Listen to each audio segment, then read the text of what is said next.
All right, we are live. Hi, everybody. Thank you for being here.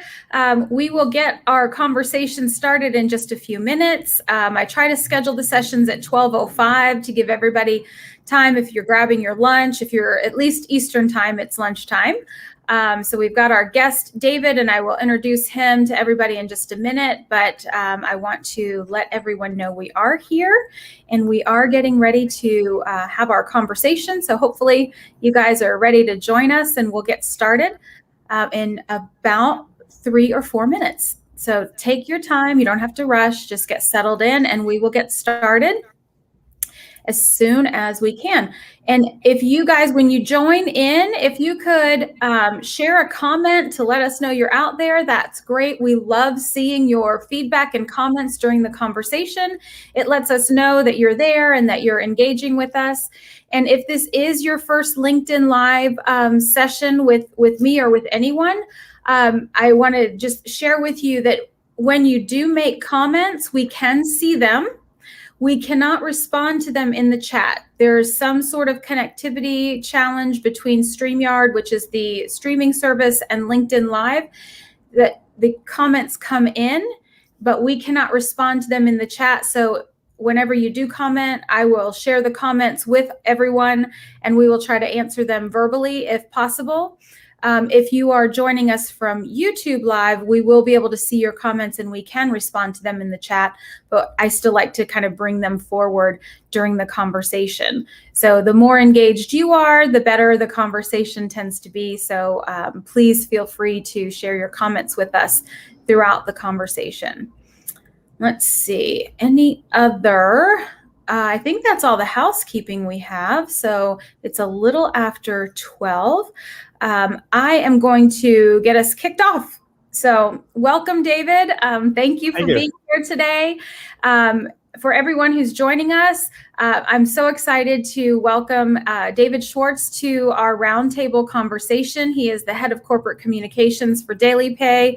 I'm super jealous because he's sitting in Manhattan, and that's one of my favorite cities ever. And I haven't been able to go since COVID, so I cannot wait to get back up there and visit. Maybe in the fall when it's not super hot would be a good time. So I'll come in and check out your offices again. So welcome, David. Thank you for being here.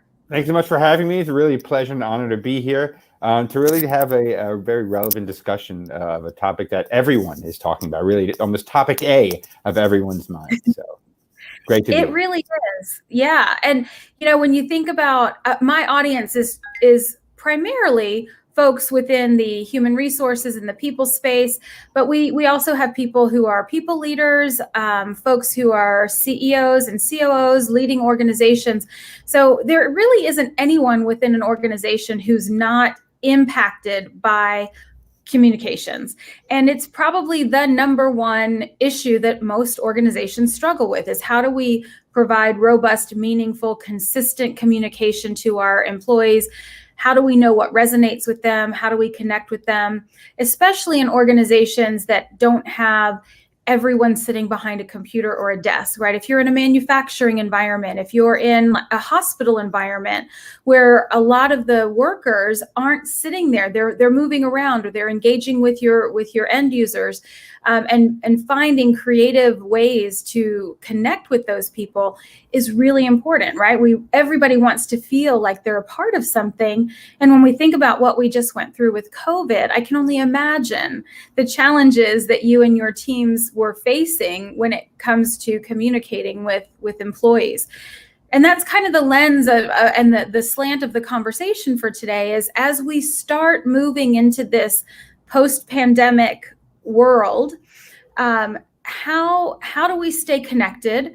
How do we further communicate with people so they understand what they're doing, how they're supposed to do it, what their expectations are, and also feel like they're a part of something great? So I have a few questions I'd love to ask you, and then we'll just let the go from there if that works for you. Absolutely. I think you're all the points you made, all the questions, that we were starting with really hit the issue on the head for sure. Excellent. So when we think about, 2020 was one hell of a year. We've all been through it, right? And we're still going through it, depending on your geography. And certainly certain parts of the world are still really struggling with COVID. Fortunately, those of us who sit in the US, we're starting to feel some relief, in at least in where I am. And I think we're going to see more and more of that. And along with that, we have organizations who are now saying, we want you to come back to the office. And so before we get to the back to the office thing, how did your role or responsibilities as head of corporate communications, how was that impacted during COVID and now that we're coming out of it? I'd love to know what your responsibilities maybe looked like before, and then how did you adapt for COVID and going forward?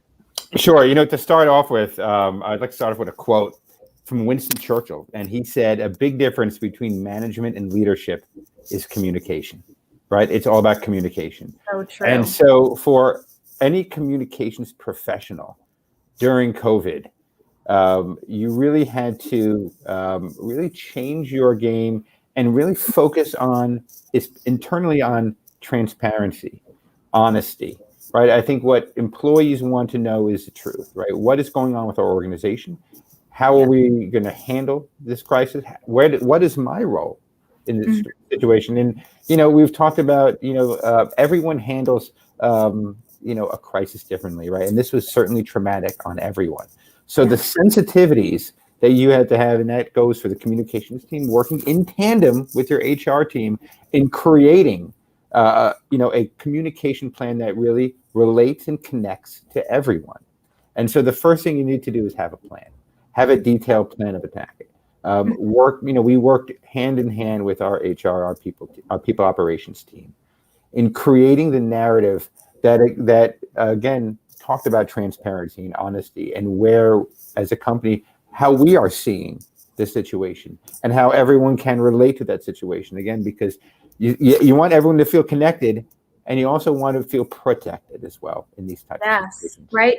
That psychological and physical safety is so important to people now, right? And if we think about, if we dial back, 12 months or so, not only were we were dealing with the pandemic, but then we had the murder of George Floyd, right, and Breonna Taylor, and the social unrest with, folks in the Black community saying, like, stop. And fortunately, it's the support for social justice is grown outside of just the Black community, right? So we are now seeing organizations, companies, communication folks making a stand and making statements, right? You have an amazing CEO at Daily Pay, and Jason Lee has been a great advocate for all of the employees of Daily Pay, but also kind of making really bold statements about where Daily Pay stands when you're looking at all of these other elements, not just the pandemic. So I give you a ton of credit, because I'm sure you were a part of crafting some of those messages that we've all seen, and you guys have done a great job of publishing your feelings and your perspectives on that. So how were you able to balance the challenges out with all of those things happening at one time? You have a plan, but your plan you can't predict what's going to happen, right? So how do you bring all of that together and still stay the course as an organization? At Daily Pay, and thank you for saying those nice words, and with Jason Lee and Daily Pay, it started the foundation of our values. And we have 7 values that we've communicated internally. And one of those values is we win with diversity. And that has been in the DNA of our organization since day one, right? So when you're communicating the values to your team, and those values, again, relate to listening and understanding your entire staff and your clients, right? And your partners that are so valuable to your business. Again, really, it's all about, again, creating that world of honesty and transparency during these really, very tumultuous times. So everyone feels like they have a seat at the table, and everyone feels that their voice is heard. The last thing you want are people to think that my opinion doesn't matter, or my thoughts don't count. And that's, again, at Daily Pay, I know so many other organizations really did a great job of this, is communicating to their staff that your voices matter, your opinions matter, and you do indeed have a seat at the table. And I think that's so important, right? We know employees want to be seen, heard, valued, and understood. And when we can do that and create channels through which they can communicate both ways, right? So it's not just us communicating to them. Right. We are open to hearing what they have to share with us. That's where we really make that connection and we allow people to feel valued. And it's authentic, right? I think that's a key part of it. It's not, you're not just putting up your pride flag for June so that people see you've got the rainbow going on, right? It really is a part of the DNA of your organization. And I think you've been a critical part of bringing that to life and making sure that employees understand that it's not just a flavor of the day, but that you are authentically behind the words that you say, or that your organization shares, or that your CEO shares, or Jeannie, your chief marketing officer. Yep. Anyone who's speaking on behalf of the company, you have that alignment because it's based in your values. And I swear, everybody, I did not pay him to say that, because it's one of the things that I speak about all the time is how do you operationalize your values and bring them to life? Otherwise, if you don't, they're just words on a wall, right? They're just highly charged words. But if you don't operationalize it and really bring it forward throughout the DNA of your organization, what does it really mean? And I think you guys have done a great job in doing that. And that transparency is key in making that real.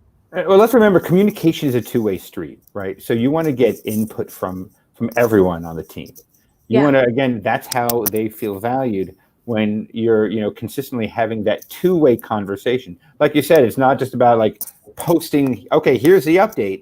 It's getting that two-way communication. So their input, they feel valued. They feel that they are part of the plan moving forward. And when folks feel valued, I really think they have more of a connection to the company. Absolutely. So how do you, when you think about corporate or company communications, what are the ways in which that you have found, what are the most effective ways you have found to communicate with folks? Because immediately I think about email, right? That's what we all think about is email. But there's so much more to it than email alone. And what are some of the strategies or tools you've been able to implement that have served you and your employees really well to create that two-way communication? Because we know it's not one size fits all. And as we talked about before, not all employees have access to email. So what other ways do you build your strategy around communication? Well, one way, again, to start off is getting their input first, right? So whether that is through email, corresponding with the staff and getting their thoughts on, the issues that whatever you're relating to, whether it's whether it's back to work, office safety, having their input and then taking that back, right? And taking it back and analyzing and saying, okay, here is a snapshot of where we are. And then that should be a guidepost to your policies, right? Hearing from the voices of your staff, which are so important, which are so valued, right? And then you can make decisions based, especially those big, important internal decisions. And of course, now when we're talking about COVID, we're talking about people's health. We're talking about people's family health. So that has to be hypersensitive. So feedback from employees is paramount to creating policies that work for everyone. Mm-hmm. And it's not a once a year employee survey. No. It has to be a living, breathing dialogue where folks feel, like, as you mentioned before, safety, right? They have to feel psychologically safe to raise up things that are concerns to them. And you've got to create that culture where people aren't driven by fear and that they feel as though their voices matter. And so how do you create that two-way communication? Because we know annual surveys are really, almost a thing of the past at this point, because by the time you get the data and you look at it and you analyze it and you make something of it, it's outdated, right? Things are moving so fast that the old school of once a year surveys just doesn't. No. You have to start at the manager level. You have to be in communication with your team. whether it's in person, this year on Zoom, but it's that, that one-on-one communication. Check in with your staff at least once a week, if not more. Check and see how they're doing. What are they thinking? What are their opinions? How are their thoughts on what's going on? You can get to work later, right? You can talk about the upcoming project and the due date, but check in with them and see, how they're feeling about what's going on in the world. We talked about the tumultuous year we had a year ago. Let's open up that dialogue in a small group with your team or one-on-one, and how are they feeling? Check in on them from time to time, just to say, hey, how are you doing? Because you know that, again, these are unprecedented times, and your people are your greatest commodity. So you got to, that nurturing, that building them up, on their career path. But it also takes a moment to step back and say, how are you today? And not accept the "I'm fine," right? To really say, wait, but how are you? Not how are you? Really mean it. Really, not just exactly. Not a cursory. So, how are you doing today? No, really, how are you today? Yeah. How are you feeling today? And in having and creating that open dialogue. And if you do that on a regular basis, it comes through as authentic, right? It doesn't come through as cursory. It's, oh yeah, how you doing? Okay, let's talk about the upcoming project. But instead, really, getting to know them, getting to know what's going on in their lives is certainly important. So that's where you start, right? It's not that once a year survey. It's that once a week or twice a week communication. That's where you build that foundation of that two-way communication with your staff. Have you found any opportunities or any success in creating training programs for your people leaders? Like, do you spend time with them, or do the folks on your team spend time with them, kind of coaching them through how you build that dialogue, and what ways have you found to be effective in that regard? Yeah, here at Daily Pay, there are different management trainings that we go through, again, to create this dialogue with your staff. And it's all, again, going back to how we view our team, right? Because we know that our people are our greatest commodity. So there are, lesson plans that we have gone through and training that we've gone through to really up all of our game. I've been doing this for, 25 years, but there's still so much to learn. And I think for all the executives on down, people who manage folks, there is still so much to learn, and keeping an open mind, not going in thinking, oh, I knew that. I know how to deal with people. And there's so much to learn, especially during these, like I said, some unprecedented times. So what have been some of your most successful strategies to help drive connection outside of the traditional, you may have a newsletter, you may have that. And we know we want our people leaders to be connecting with their folks. But when you think about making sure, because there's only one Jason, right? There's only one you, there's only one Jeannie. You can't possibly meet with each and every employee regularly. And your organization is dispersed, right? You don't all sit in the same place. You're global at this point. What strategic elements have you been able to bring in to help that connectivity? Right. To develop that personal connection, sometimes it's okay to not talk about work, right? To do things like a movie night, to have yoga once a week, to have meditation once a week, to have happy hours, to do check-ins when you're not checking in about work at all. We have, this thing, a donut, they call it, where you have a coffee and a donut virtually, and getting to know, your coworkers who may be across the country or across the world on a personal level. That's how you start developing those connections, right? Between you have a yoga meditation night, you have a movie night, you're bonding, you're connecting with people. Again, during these unprecedented times, you have to be creative, right? You have to be strategic, and you have to think, again, we see the data, and we've done research here at Daily Pay that folks are working longer hours, right? And so what they need, here's opportunities to bond in a fun way with their coworkers, right? Again, to have those fun events that we regularly schedule here. Have a happy hour, again, that really helps people develop those bonds that during these, when we're all remote, it really helps people stay connected.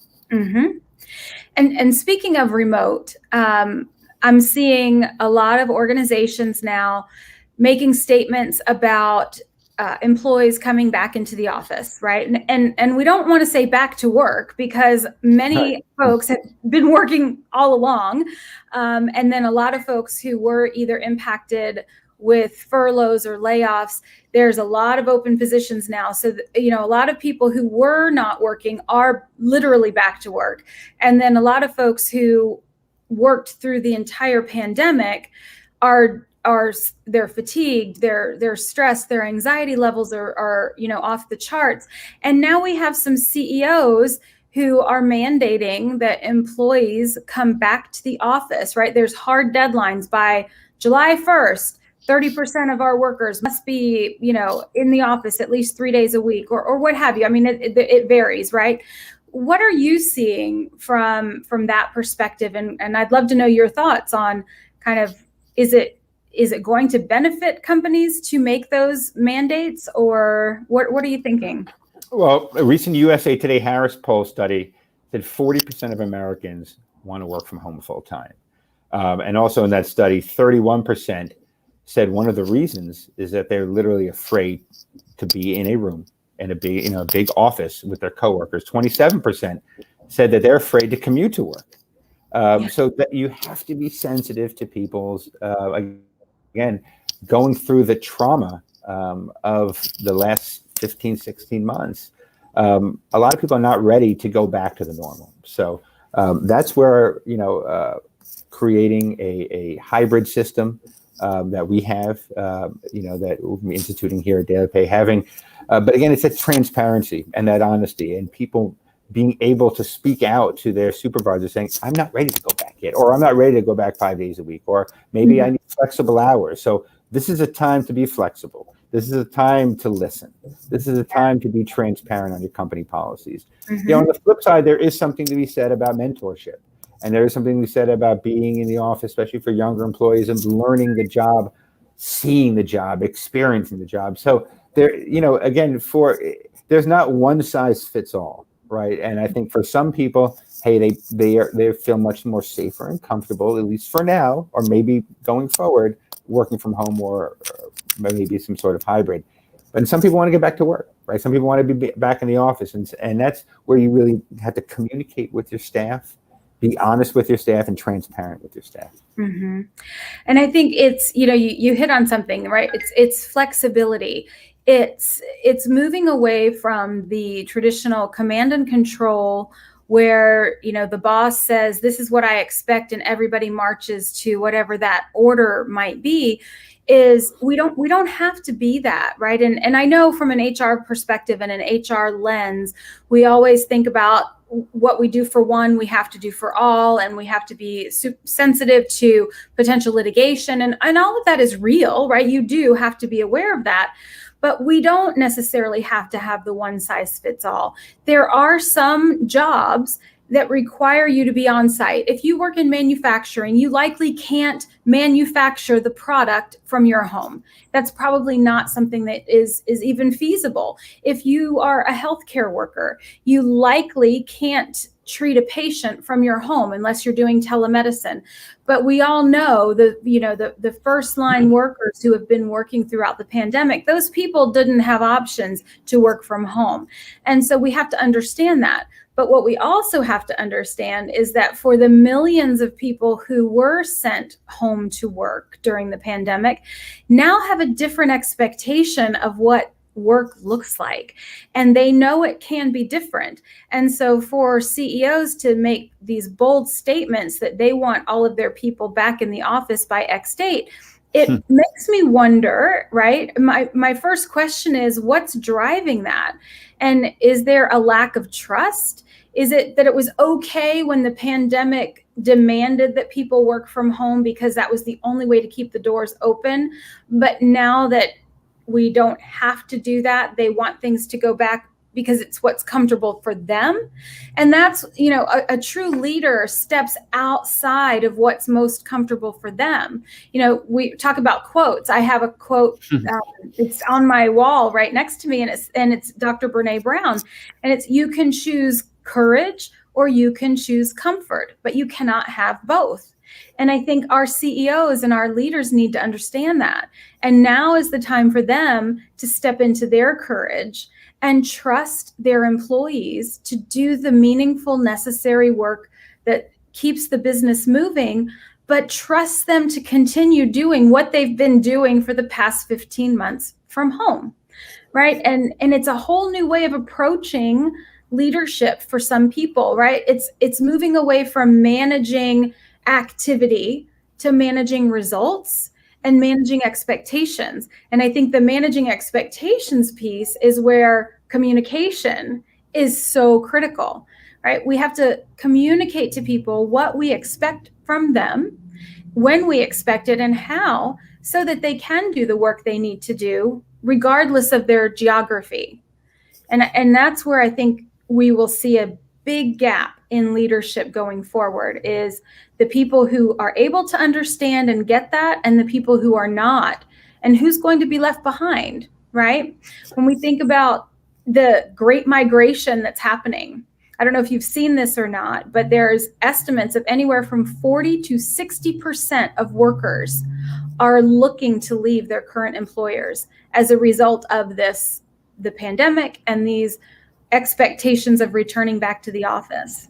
And you bring up a good point, and that's where you really focusing on the employee, right? Focusing on the employee, their needs, their experiences, and of course, at our business at Daily Pay, we do focus on the employee and the employee experience, and through pay. So we value, and the companies and our partners value, having access to your earned income makes your life better, right? And I think that there are so many benefits that companies are now finding and realizing that these benefits are making our employees' life better. Maybe it's a 401k to get people on that savings for that path to financial wellness. Maybe there's education stipends. As I mentioned, maybe it's on-demand pay, but there are ways that companies are now realizing, well, I got to really think about my employee and my employee experience. Mm-hmm. And that relates, of course, to remote working, right? I think there used to be a stigma, right? A misnomer that working from home, you're off, gallivanting, maybe just checking in. Well, that has changed. That has changed. And as studies have shown, and we did a study here at Daily Pay, that folks are working longer hours and harder remotely. So, I think, again, that perception has certainly changed. Mm-hmm. It has. And I love what you said about how you're connecting with employees through the product that you offer, right? That's another layer of connectivity. And when organizations think about how can they support their people and help them feel valued, a product like what you offer at Daily Pay, and allowing people access to their earned wages, and it has nothing to do with productivity or efficiency or metrics. It's doing something for your employees that makes their life holistically better. Not their life as an employee, but their life, their family, the things and people they care about will benefit from this program or this product like Daily Pay. And there are others out there. I know a lot of organizations are signing up with companies like Calm and Better Up for mental and healthcare and wellness, so that we can help support folks who have anxiety, who have stress in different ways, right? And certainly being able to access your earned wages will help minimize certain types of anxiety for people. So I think it's a wonderful way to support people and help them feel connected. And if organizations are looking at this great migration, I would think that a program like Daily Pay at a company is a great retention tool as well, because they may not have the access to their on-demand pay at another company. If they have it where they are, that could be a reason why they stay versus leap to something else. Even if they might make 25 cents an hour more at another company, that access to on-demand money makes a big difference to certain folks, right? If it could be life-changing. When you feel valued by your boss, when you feel that you're an important part of the machine, when you feel that your work matters, you're going to stay longer at your job.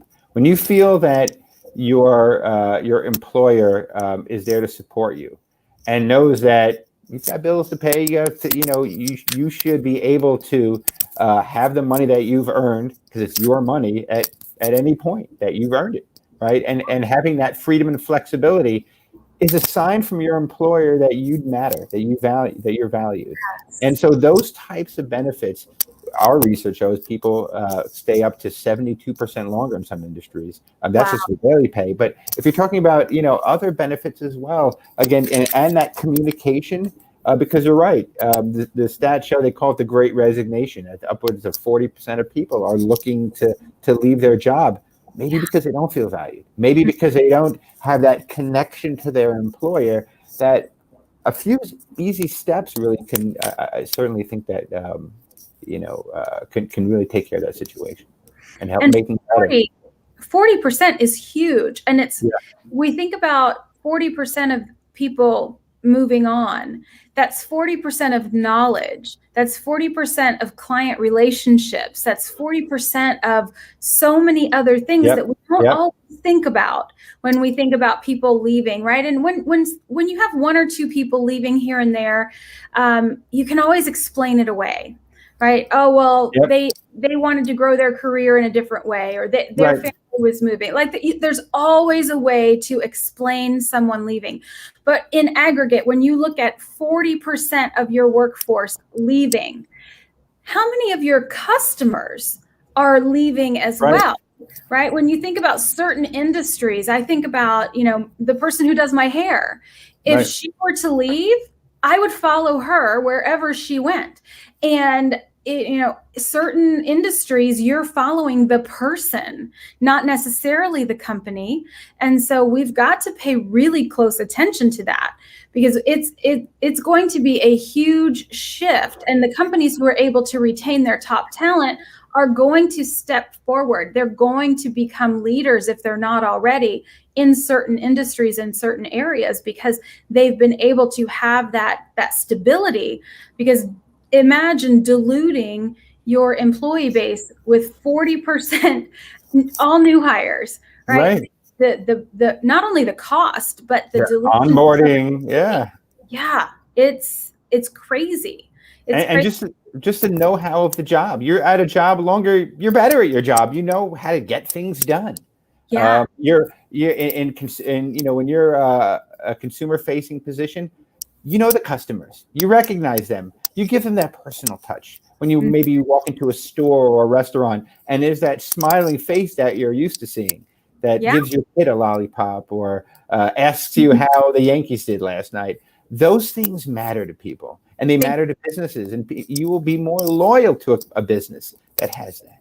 Absolutely. So we do have a quick question that came in from Catherine. So what recommendations do you have about preparing employees to return to office and deal with the distractions, right? And this is such a great question, Catherine. And it's something I hadn't even thought of, really, is when you're working at home, you don't have coworkers popping their head into your cube or your office every 5 minutes. You don't have the distraction of people walking by and all of that. So how do we prepare people to make that shift and get comfortable with the distractions they're now going to be faced with that we haven't had in the past year? That's a really great question. I have not even given it any thought. Yeah, I have an idea. I think is setting up something like a happy hour or a lunch, so people can sort of catch up, right? There's 16 months of graduations and births and weddings and a lot of things that you miss along the way, or just talking about, again, how the Yankees did this past season. But sort of having that reconnection moment. Maybe, again, it's a happy hour, a gathering, or just a lunch. People feel, again, more comfortable if it's outside, especially here in the summer. That's great too. But I think having that in-person get-together with people who do feel safe and comfortable going back is a great way to sort of reconnect. So when you're back in your typical office setting, you've already had that sort of catch-up that makes you feel, again, that reconnection to your coworkers. It also immediately makes me think about the grief that people are also feeling. if we think about the loss, right, in the US alone, I think we're hovering around 1 million deaths as a result of COVID, if my statistics are accurate. So that means that not necessarily all the people who used to be there are going to be there anymore. And you may look to your left and the person who sat next to you may not be there for whatever reason. Or maybe they lost a loved one as a result of the pandemic. So to your point, I think making and creating those safe spaces and times for people to reconnect in meaningful ways, to grieve together if that's what they need to do, to celebrate if they had a birth or a wedding or whatever they're celebrating. So all of those moments that you typically share with coworkers, we still want to do that, and we've been doing it through Zoom, and now we have an opportunity to do it face to face. So I think wise employers and folks who are able to create those safe spaces and times will also benefit from that, because it's another way to show people, we care. And so on Thursdays at 1:00, we're gathering here to remember people we've lost, loved ones who have passed, and have that moment, or maybe even bring in grief counselors to help support folks who are going through those emotional times. So yeah, Catherine, we could probably have a whole nother session just on that alone. You've really gotten me thinking. So thank you. So Catherine has another comment here. So thank you. She said a colleague, it took them an hour to get to their desk because a few people were in the office and everybody wanted to reconnect. And that makes so much sense. So I think we need to plan for that. We need to plan for what people are going to need and communicate expectations, right? Of here's the times when you can connect. Here's the times when we're going to shift work from this department to this department so you guys can chat or what have you. It's a really great thought.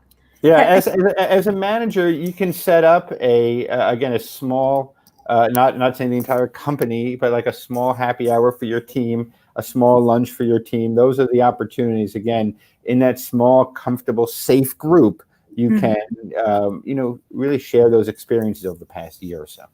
Yeah, and I think a lot of companies are doing that. Yeah. And they're also bringing people in to those sessions, whether it is through Zoom or, handwritten notes to people saying, hey, just so you know, you're still part of us. We miss you. We love you. Connect with us when you're ready, and letting folks know who might not feel safe returning that they're still welcome. When they are ready, they're still welcome to come. And creating opportunities for people to have that flexibility is going to be huge. And I know we talked about it earlier, but I can't stress it enough that just because you can require people to come back to the office doesn't mean you should. And we've got to be super sensitive to that. All right, we've got another comment here, so we're going to bring that in.